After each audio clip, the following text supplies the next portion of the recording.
So what's going on, guys? I'm Amazing. Welcome back to another video on the channel where today I have some big news for you. I was going to say surprising, but because of what we've seen happen over the past few months, it isn't, and it's to do with Activision, Treyarch, Slesgehammer, Blizzard, and a bunch of other topics as well. And if you're on Twitter, which I'm assuming most of you guys are who are watching this video, you more than likely would have seen this news by now, because this relates heavily to Call of Duty. Not only that, anything owned by Activision Blizzard. But if you don't know what I'm on about, well, take a look at this. This goes deeper and deeper, but I was first made aware about it by Charlie Intel over on Twitter, where they said, breaking, Dan Bunting, Treyarch's co-studio head, is no longer at Treyarch, per the Wall Street Journal. In their new report, it states there was a harassment allegation against Dan Bunting in 2017. Investigation recommended he be fired for it in 2019. Bobby Kotick intervened and kept him there. Just taking a closer look at the article, it says, Dan Bunting, co-head of Activision's Treyarch studio, was accused by a female employee of sexually harassing her in 2017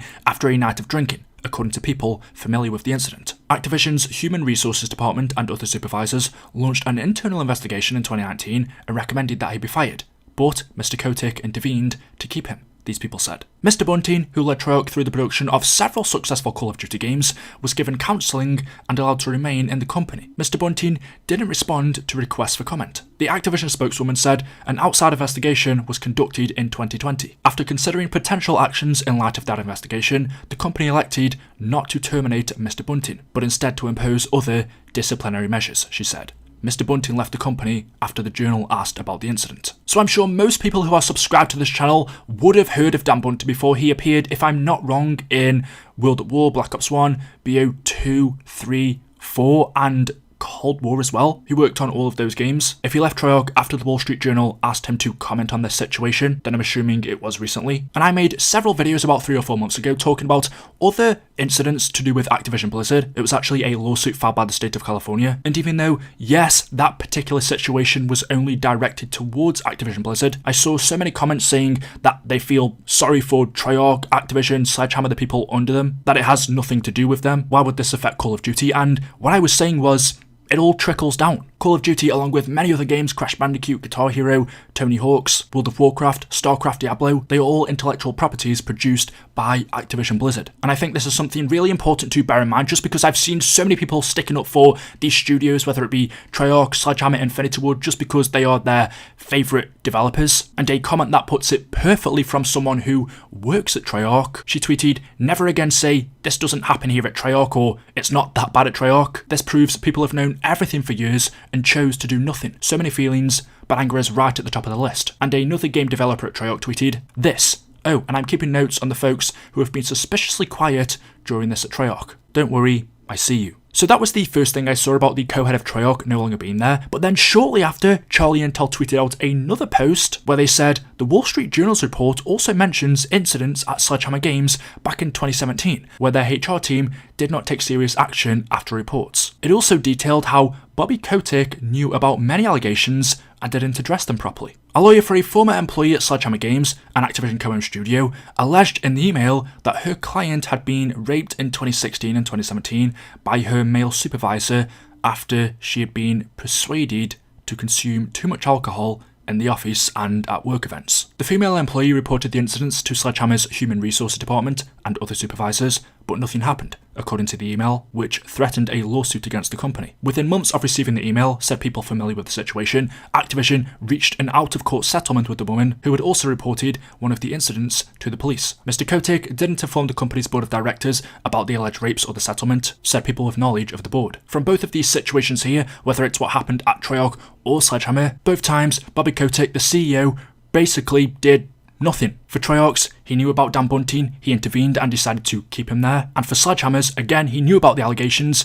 but didn't address them properly. Leading on from this, and I do want to say there are loads of different articles out there and tweets from different people, different companies, but because there's so much information mismatched, and I don't want to get lost, I'm just going to stick to a couple of people, so Charlie Intel in this case. They said, in addition, the Wall Street Journal states that Jen O'Neill, who was promoted to co-leader of Blizzard back in July after the former president resigned, was paid less than her male counterpart. She announced she was leaving 2 weeks ago. In August, Activision named longtime employee Jennifer O'Neill to be Blizzard's co-head, making her the first woman to lead one of the company's business units. The following month, she sent an email to a member of Activision's legal team in which she professed a lack of faith in Activision's leadership to turn the culture around, saying it was clear that the company would never prioritise our people in the right way. Miss O'Neill said in her email she had been sexually harassed earlier in her career at Activision, and that she was paid less than her male counterpart at the helm of Blizzard and wanted to discuss her resignation. "I have been tokenised, marginalised and discriminated against," wrote Miss O'Neill. She described a party for an Activision development studio she attended with Mr. Kotick around 2007,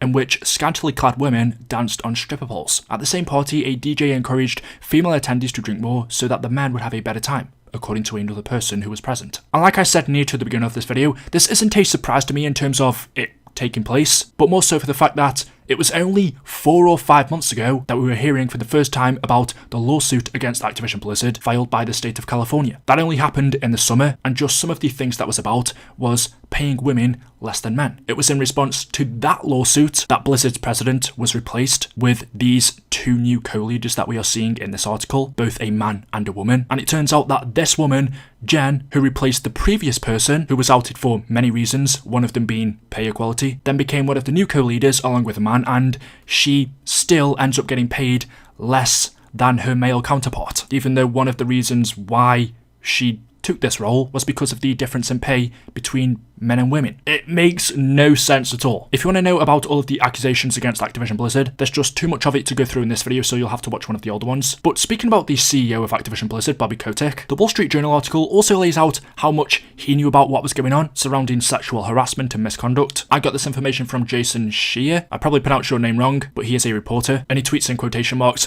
"Over the years, Mr. Kotick himself has been accused by several women of mistreatment, both inside and outside of the workplace, and in some instances, he has worked to settle the complaints quickly and quietly," according to people familiar with the incidents and documents. So all of this information started to come out about a day ago now, and as you would expect, or maybe not, Bobby Kotick has replied to this, or you could say he hasn't, by doubling down. In a video to employees this morning that were passed along to Jason, Bobby attacked the Wall Street Journal article and defended Activision. He said, "Anyone who doubts my conviction to be the most welcoming and inclusive workplace doesn't really appreciate how important this is to me." The company itself did come out and release a statement. Just reading a little bit of it, they say, "We are disappointed in the Wall Street Journal's report, which presents an inaccurate and misleading view of Activision Blizzard and our CEO. Instances of sexual misconduct that were brought to his attention were acted upon. The Wall Street Journal ignores important changes underway to make this the industry's most welcoming and inclusive workplace, and it fails to account for the efforts of thousands of employees who work hard every day to live up to their and our values. The constant desire to be better has always set this company apart, which is why, at Mr. Kotick's direction, we have made significant improvements, including a zero-tolerance policy for inappropriate conduct, and it is why we are moving forward with unwavering focus, speed, and resources to continue increasing diversity across our company and industry, and to ensure that every employee comes to work feeling valued, safe, respected, and inspired. We will not stop until we have the best workplace for our team." Now, in response to all of this, wanting Bobby Kotick to resign, Jason the reporter said more than 100 people have attended the walkout. They're demanding for Bobby's resignation, and even though 100 people might seem like a small amount, considering the event was only called 2 hours before this, and most people are working from home, it's a pretty impressive number. Activision Blizzard's board of directors did come out and issue a statement saying they remain confident in Bobby's leadership, but that was in response to the Wall Street Journal's report. They haven't yet said anything about the walkout. And finally, just as I thought that was everything, it is now reported that Activision Blizzard shareholders are calling upon Bobby to resign, along with the board's 2 longest serving directors. They're giving them until December the 31st to retire. And that, I believe, is all of the information we have so far. Like I said, just because there are so many reports coming out about it at the moment, it's difficult to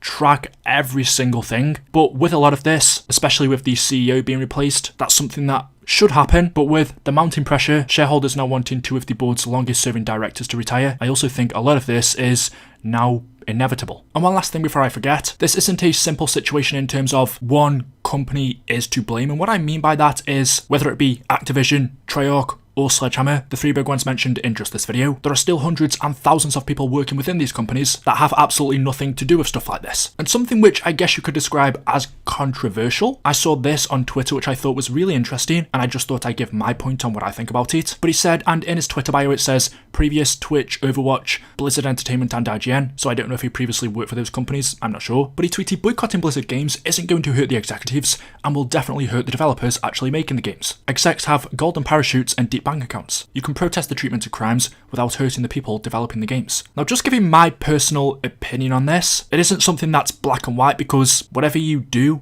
everyone within Activision, Treyarch, Slesgehammer, within any company that is in a situation like this, working under that name, everyone's going to get hurt, unfortunately. So what he's saying, I think, is in response to what a lot of people have been saying, which is just boycott Activision and all of their games, all of their products. From what I can make out, Cal's saying don't do that because you're actually hurting the developers, not the execs. But my response is, well, what do? You either buy the game, which in turn means because these are products of Activision, you are supporting them, or you don't buy the game. At the end of the day, Activision is a £50 billion company. It's very clear from what we've seen they already don't care about their developers. So whether people do or don't buy their products, that clearly doesn't matter to the execs in terms of their relationship with the developers, how they're treated. And even if that wasn't the case, being a £50 billion company, if people did boycott their games and stop buying them, you're never going to stop absolutely everyone in the world from doing it. They have many other games besides from COD. They have many other developers working under them besides from Treyarch or Slesgehammer. They're still going to be raking in billions, even if, say, this community that probably know about their stuff, being YouTube and Twitter, maybe Facebook, there are people that don't use those platforms that won't know about this, that will still buy their products. So if boycotting a £50 billion company leads to them, say, sacking off some of their developers, that just goes to prove that they're even worse than we thought. They're not some regular company where if they have a bad month or a bad year, they lose some customers, they have to sack people off. No, this is a £50 billion company. All they understand is money. So unfortunately, to me, I believe you either look at the bigger picture, you have to kind of forget about yourself and put your morals first, or it doesn't stop because, like I said, we've seen similar stuff like this being brought up against Activision in the past. They've already faced backlash, whether it be a few months ago, 2007, every other year, but there's hardly any change. People like this only begin to rethink situations when they're losing money. So I personally disagree. Unfortunately, this is just a situation where everyone working under that name is going to be affected. It's not just Activision, it's development teams, Treyarch, Slesgehammer. So what do? So there we go. Let me know your thoughts about this in the comments section below. Definitely go and read up about it for yourself. If there's any major updates, which I'm guessing there will be, I'll let you guys know. But yeah, I'll see you in the next video.